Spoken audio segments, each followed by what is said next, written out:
Toulouse Métropole, depuis l'origine, a créé cet établissement pour rendre hommage à tous les pionniers de l'aviation civile. Et le premier d'entre eux, c'est Pierre-Georges Latécoère. Alors bien sûr, nous avons créé ce lieu en 2018, c'était pour le centenaire du premier vol de Pierre-Georges Latécoère de Toulouse à Barcelone. Ensuite, il y a eu toute l'histoire des lignes Latécoère, de l'Aéropostale, puis d'Air France. Et depuis le départ, nous avions l'intention de faire à un moment donné une expo spécifique sur Pierre-Georges Latécoère. Le concept, c'était que Pierre-Georges Latécoère lui-même nous accueille à Montaudran, car c'est de là que tout est parti. Voilà, donc on voulait qu'il habite ce lieu. Donc les textes sont à la première personne du singulier. C'est lui qui parle, c'est lui qui nous accueille.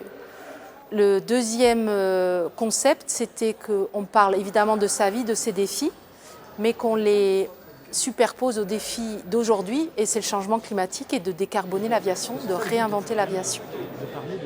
C'est un très grand honneur de revenir sur ce lieu historique, donc le lieu d'où mon arrière-grand-père, Pierre-Georges Latécoère, a initié la grande aventure de l'aviation de Toulouse. Et c'est très émouvant de découvrir donc, cette exposition qui est entièrement consacrée à lui.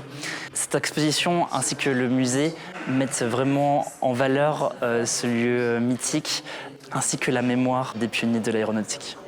C'est important d'avoir des expositions temporaires puisque ça nourrit, ça donne une espèce de focus sur une thématique particulière que l'on veut mettre donc en exergue.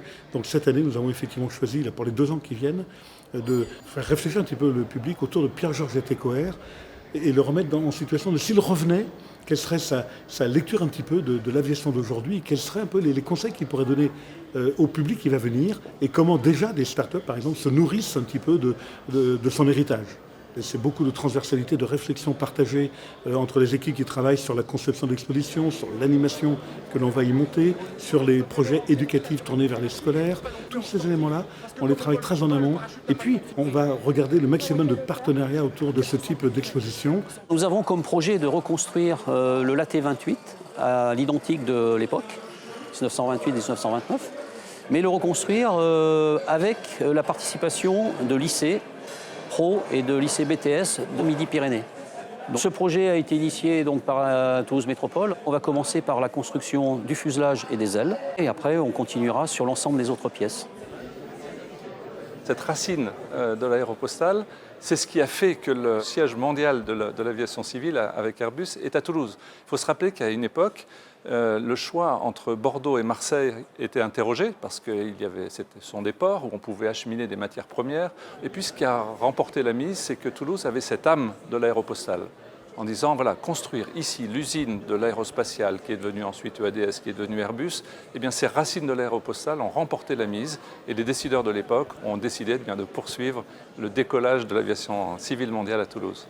Au-delà de connaître l'histoire, ce qui est toujours très enrichissant sur le plan culturel, il y a, je crois, un message de Pierre-Georges Latécoère. Pierre-Georges Latécoère était audacieux.